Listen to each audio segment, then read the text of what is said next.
Today is Black Friday and this soundbar with subwoofer is £25 off, with Bluetooth built in. First I'll unbox it and set it up, all in this video.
This optical cable can be found on Amazon for £7.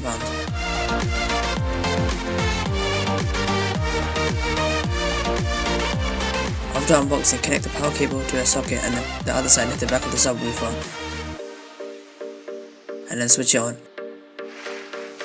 Then do the same with the soundbar. Then using an optical cable, carefully take off the end piece and put it into the back of the soundbar. Put the other end in the back of the TV.